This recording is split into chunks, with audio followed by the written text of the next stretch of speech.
Hiya, this is Jenny from Just Being Me, and you're listening to the Learning to Love Yourself podcast, the show that inspires you to put yourself first.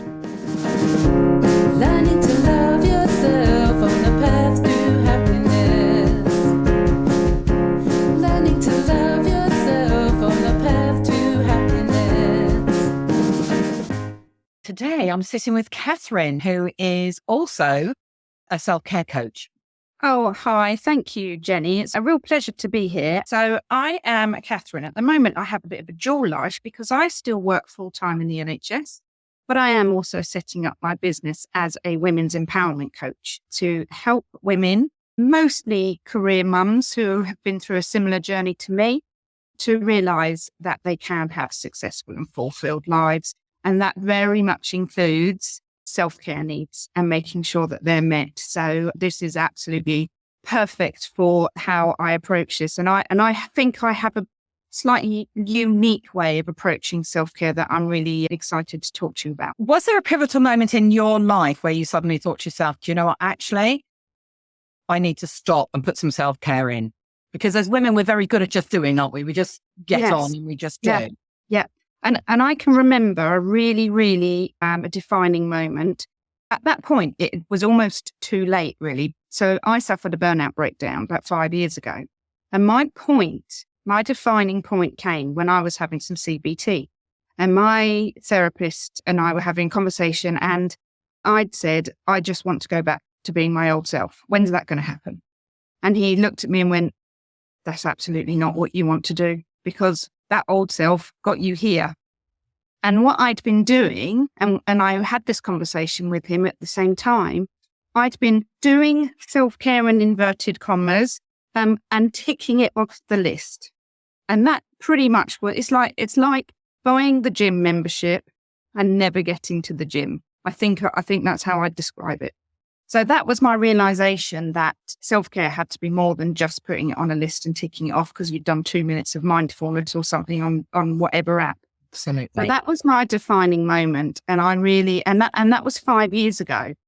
But I've refined things since then because I was still trying to fit self-care in, a very traditional self-care, as an extra in my life. So, the bubble bath or the spa day or, kind of things that I thought, well, they're self-care, aren't they?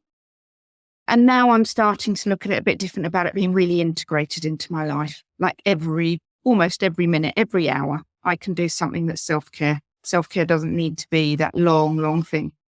It's really interesting what you just said there about the bubble bath, because actually a bubble bath is not self-care if you're sitting in the bubble bath thinking, well, I've got to sit in the bubble bath and enjoy it. It's just not, is it? That is exactly it. Exactly it. And all, quite often. And also, if you're in a bubble, some people don't even want to have a bubble bath, do they? That's not their thing. But it's very much that, that's how we pamper ourselves. And like you say, none of it is self-care unless we're treating it as self-care inside. And that's where I've learned an awful lot. So I was trying to fit that self-care in, and now I fit nice things in. Yeah, they're things that help me look after myself, but it's the stuff inside that's really helped me, and the way I've been thinking and how to regulate my nervous system and all of those things that are very, very much things that I have to integrate every day, every morning, lunch and night. But it's that moment, isn't it? Because you can't do all the inside stuff until you actually give yourself that space to do that. Yes. And for me, self-care is the starting package of that.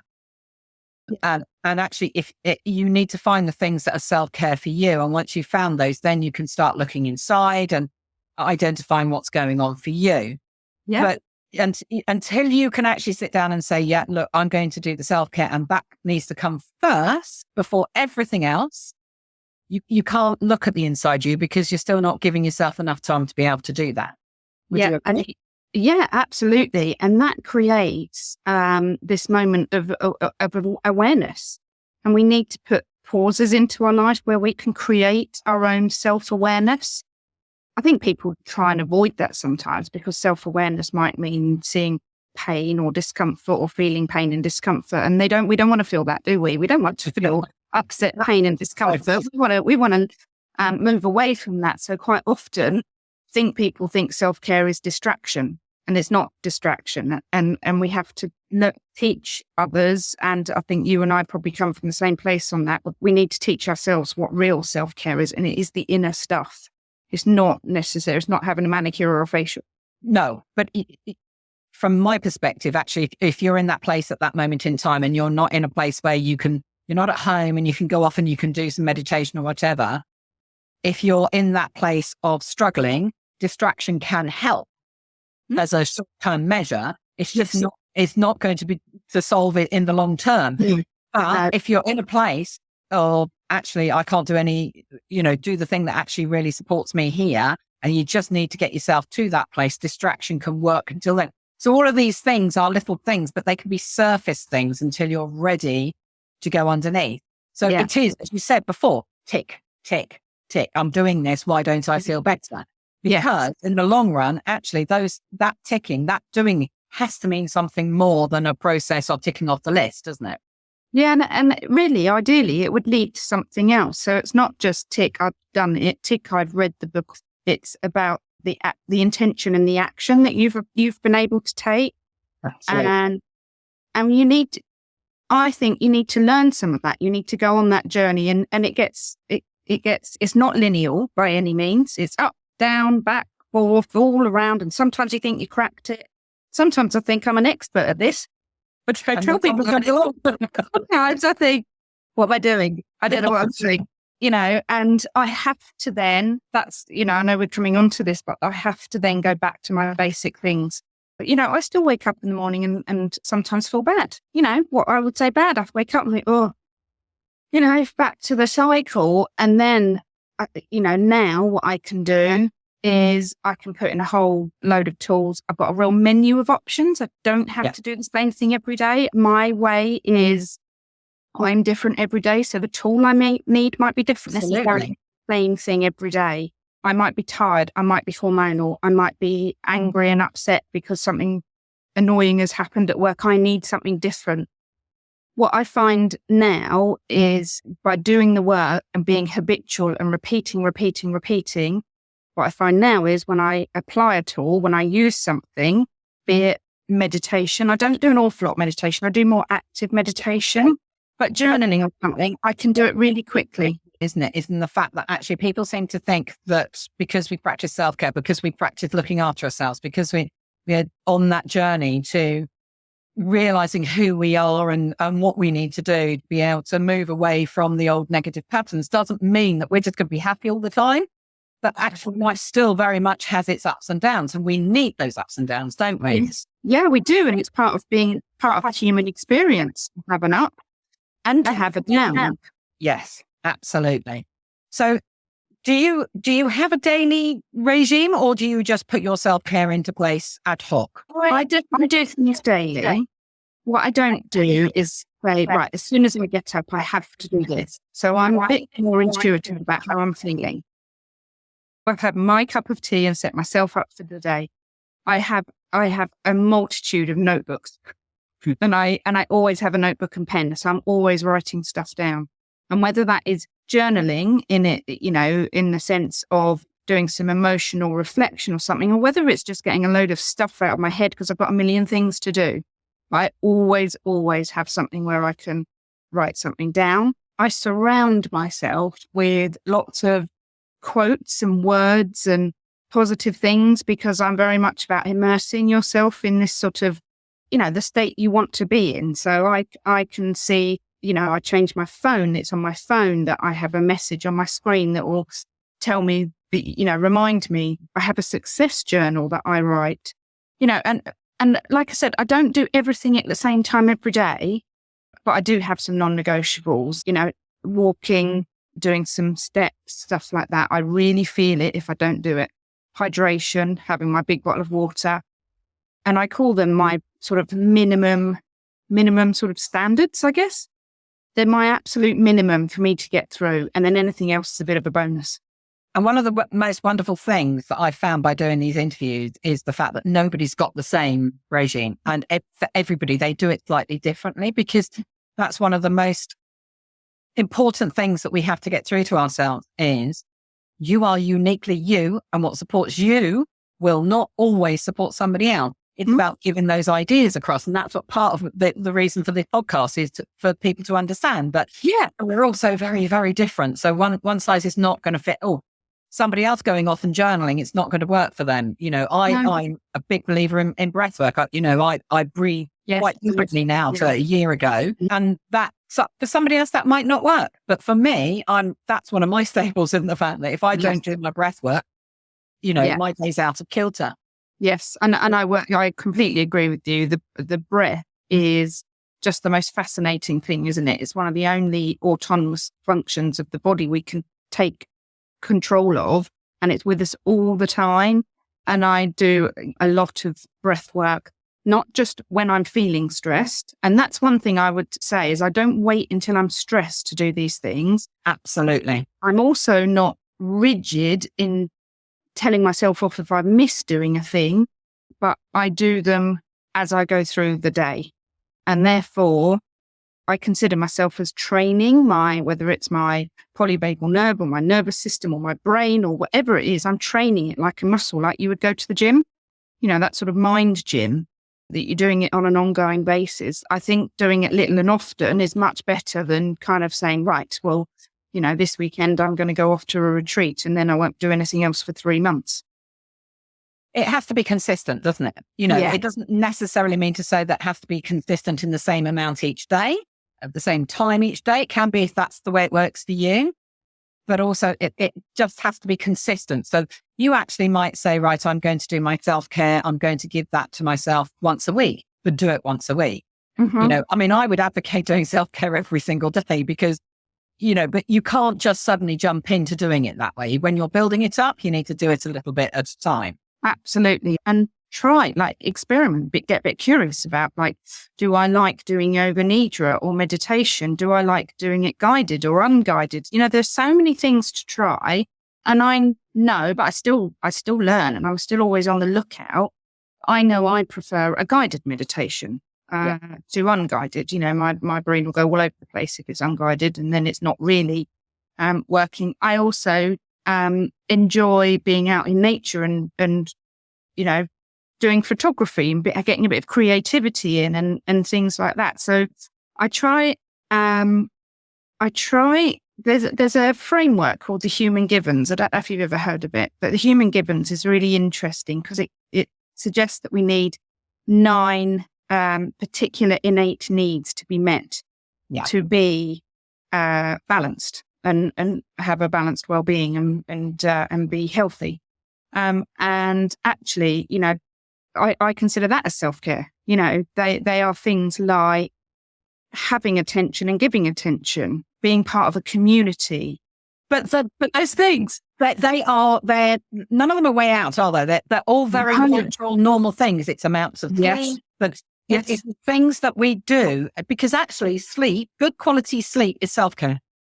Yes. I was having a conversation with one of my clients the other day and we were talking about the fact that actually she needs to go to bed earlier and not be looking at her phone for the next 3 hours when she goes to bed, because that's just setting herself up for not very good sleep. Mm-hmm. And it's, quality of sleep is so important, isn't it? So, but it's, when you're looking at self-care, it's feeding yourself effectively. All of these, the things that actually we just take for granted. So breathing, sleeping, eating, moving, all of these things we just take for granted, don't we? But they are actually something that we need to look at more and say, okay, this is part of my regime. How am I going to do it? Yes, absolutely. And none of them are for me, like you say, we're all unique. It's not so much about the spiritual, it's about the kind of science. I like to know why these things work. Mm-hmm. And so the impact on my physiology, the fact that, I'm reducing my heart rate, my blood pressure, the cortisol in my system, all of the impact of it. So it's not just doing it, it's knowing what it is doing. What it does. Yes. And I personally find that quite important. Not everybody wants to know that. Some people are just happy to go and enjoy whatever they do for their thing. But another one of the human givens is privacy. And that's a really interesting one, isn't it? Because who would have thought privacy was self-care, really. But it is. It's a time to reflect. And it doesn't always have to be privacy like on your own, but it could be that nobody reads my journal. Absolutely. It's a place that's yours and yours alone. Yes. Yeah. Yes, absolutely. Yeah, exactly that. And they're not that difficult to implement even in a really busy life, to have some space and privacy, to make sure that you do connect with people and that you give people attention and you get attention and you have some purpose, and you're clear what your purpose is. They're all things that I think you need to spend some time building them. But once you're there, my experience is life's a whole lot better with all of those things in place. And do you find also that actually you start to really want to do them? Because because I've now been doing it for enough time that actually there's certain things in that my day doesn't even feel right if I don't get an opportunity to do them. So I'm very clear that I need some space to go and do this. Yeah. And do you have something that steps it up a little bit so that if have things are going wrong for you, that you would do something else extra on top? I think that level up thing. So they are things that I've found that work. So one of them, lots of things are just really easily accessible for me. One of them is a yoga nidra that I found on YouTube. It's 20 minutes. I love the lady's voice. I don't know. And I think I've now got, a recognition of that. So actually when I put it on, I go, that's 20 minutes. And when I am feeling in the grit, that real pinch, and that's when I know I need things the most, I will do a yoga nidra. I do EFT, so tapping. I will do tapping on myself. But they're things that I need a bit more space, a little bit more time, but I do absolutely know that I have to make that time because it's keeping me well. It's like going to pour a glass of water or eating or something like that. I do have to do those things. I can't go without doing any of these things. And if I do, and if I run too fast and I don't stop and I don't implement these things, I feel it. My body tells me, my anxiety raises, my sleep gets worse. So I'll have that, 3:00 in the morning wake up pattern. I won't be able to get off to sleep. I'm then tired and brain fog. I can absolutely feel it when I don't. Do you find that you can get into this place of, I'm feeling really, really good. Thank you very much. So now you kind of just forget to do the stuff that you've done that makes you feel good. And then you trip yourself up with, as you're saying, all of those symptoms of, hang on a minute, I haven't done something. Absolutely was my experience. And that's why now there's some non-negotiable time in my life. Yes. And I think there is definitely the non-negotiables that are there more or less day in, day out. But yes, absolutely. I find cycles and less often spirals, but I would call it cycles, that I do go around in cycles. And some of that's around like hormones as well. I know that I need more at certain times of the month when my hormones and I'm feeling that stress and that kind of PMT feeling that brings out my anxiety, and I have to put a bit more into place. And yet 2 weeks later, I can feel like I can take on the world. So I very much, I know you love the science around things, but I'm very much into, I do love the spiritual part around it. And I follow the moon and I track where the moon is. So at the time we're recording now, and it's a new moon, and I know my energy, especially this morning, is very, very different to when I have a full moon going on. And I actually thought to myself this morning, oh, Jenny, why did you organise these podcasts for today? Because I've done a lot of recording today because I like to batch record when I can. Get the space to do it. Because I'm thinking, it's low energy. We're in the low, this, Jenny, and so I know this stuff. And it's so very, very easy when you're just trying to do life and trying to get things sorted to do this. I should have booked these all on. It's actually raised, talking to everybody about the subject that I love to talk today. So, that's great. It's raised my energy. But actually, I know to diary in when I'm at my higher energy to do a lot of these sorts of things that require the higher energy out of it. So, and I have a thing called an energy tracker, which I'll put the link for down below if anybody's interested. Oh, yes. You can just track your energy. It's just a very simple form. You track your energy each month. It has the new moon and the full moon in for each month, so you can see what there are. It's got a key for you to put your own bits and pieces in there, and also a standard key. But I will put the link for that below because that's really useful to track it. And, the best information starts coming after tracking for 3 months because you can see the cycles that are going on. I'm not looking at PMT anymore. But there is a space for somebody to put in that you look at. That's where they are. Yeah. And no, I think that's really fascinating. I absolutely work with energy. There's evidence that there is a magnetic field around the body. It's been measured on various EMG studies. The heart gives out the most magnetic energy. So all of those things I absolutely think, exist, and, tapping as well, meridian lines, everything like that. I love. And don't get me wrong, I find the moon fascinating and beautiful and very calming. And potentially I probably need to go and do a tracker, and maybe I'll see that pattern emerge.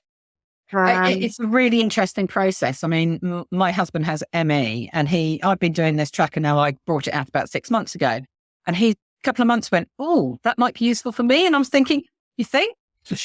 Because with ME, it would really, really help, but the reasoning why I put the moons in there and I look to the moons is because, we live by the sea, so we can see the tides on a regular basis. Yeah. If the moon can move that much water, I do agree. How much water is within us? How it moves that much water, and it must have an impact. I do agree with that. It's fascinating. But it's interesting to see it from the spiritual point of view, but also from the scientific point of view. So there is absolute science behind it. Yeah, absolutely. They really join together nicely, don't they? And I think it's interesting what you were just picking up there, because my husband's a lot better now with self-care, but I think we're still getting women to do self-care.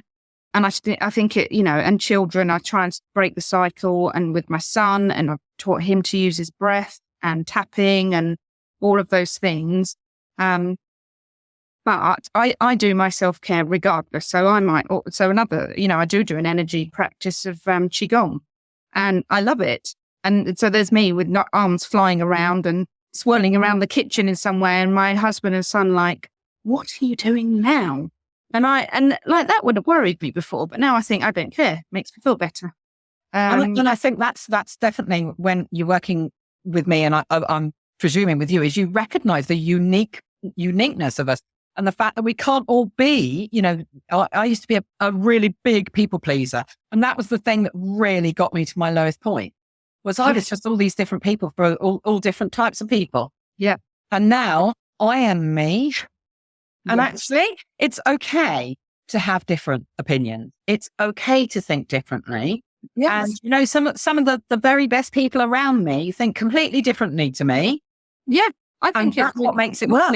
Yes. I think it's really lovely, this diversity, and, having all these different views on essentially the same thing.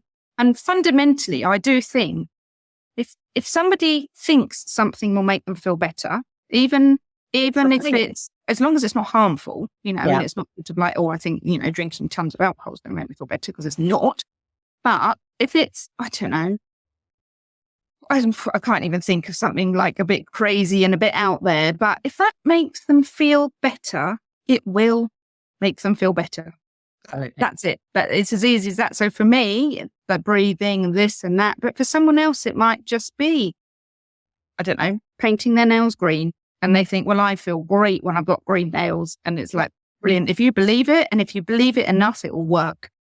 Because your brain doesn't know anything other than what you tell it. No.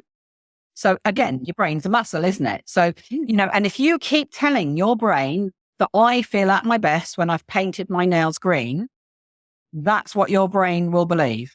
Exactly. And it goes back to then repetition. Absolutely. It's simple things to start with. It's very simple things repeated very often, so that we recode the brain, and we start to teach like you say, this muscle memory, and it gets implanted. I mean, it actually doesn't matter what the action is, as long as you're having a belief in it. The belief of it is so strong. It's creating that habitual self-care, isn't it? It's creating that stuff that makes you feel good.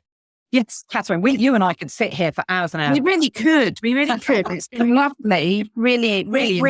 We need to book in another session and we'll have to go again because we could just talk for hours. I know. There's so much. It's amazing. And you also, I think because you've done it for so long, sometimes you do forget. So it's quite nice to sit here and remind myself of actually what do I do and why do I do it and what happened before I did it, because you see the journey you've been on. Because the whole thing for me within this podcast is it's inspiration. It's inspiration in the fact that actually you're the person that's in control of your life. Yeah, it doesn't matter what's going on in your life. You can change it. And it may not feel like that. Absolutely may not feel like that. But you can actually make a difference in your life by changing very small things to start off with and just keep going with a little bit and a little bit and a little bit and a little bit. Yeah. But I come at the place, and I get the feeling you do as well, that actually we want to hold people's hands as they're doing that, because I know I've been on my own for a long time and I don't want anybody to do that. And when I say on my own, I don't mean there hasn't been people around, but dealing with trying to work out what's going on for me by myself. And actually I want people to realise there are people. Oh, that's the benefit, isn't it? That's the benefit of finding a coach, a healer, a therapist, whoever it is that works for you, to take you on that journey. And to guide you. And I think that's so, because I have a coach myself. I've done CBT therapy myself. Absolutely. Very much in those things, and how much difference, because you think you can do it on your own. And some people absolutely can, but my goodness, when you have someone there who gets it, you just fly. It's just such a huge. That's one of the things that somebody said to me when I was saying that, this afternoon I was talking to you and you're another coach and what have you. And they were going, "What, you're going to put another coach on doing the same thing as you?" And I'm going, well, actually, there's no way Catherine can do the same thing as me, because Catherine's not me. No. And, if I'm not the right person for somebody, then Catherine may be. And that's whoever else. Yes. It's not a competition. It's a bit like what you were saying about the meditations. You find the voice and the way that makes you feel good. I agree. And actually, I can't be that person for everybody. You can't be that person for everybody. I know. But the more people can go, I've got choices. I can decide. I don't have to go with this person. I can, and by giving everybody choices, again, that makes people feel held, doesn't it? I just think we're all out there to support each other rather than to compete. I think so. For me, one of the key things, finding people to kind of work with or collaborate with or talk to, is like some lived experience I have found to be very, very helpful, because actually you come at it from quite a different perspective. And for me, and potentially the same for you, what we're trying to share and help other people is what's worked for us. What works for me is, and I need it to continue. I couldn't just give up my job or do this. I worked full time. I still work full time. I am setting up a business and working through that. I am a mum. So probably I'm going to appeal to people who are in that similar situation. Absolutely. Absolutely.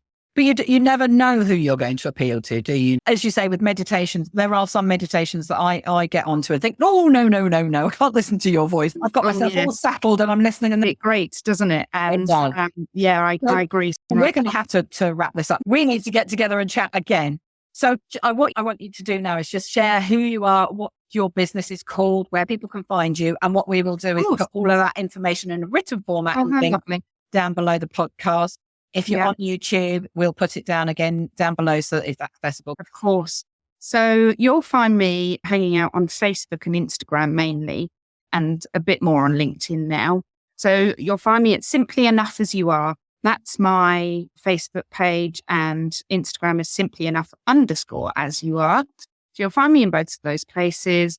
I do have a Facebook group called the Plate Spinners Recovery Lounge.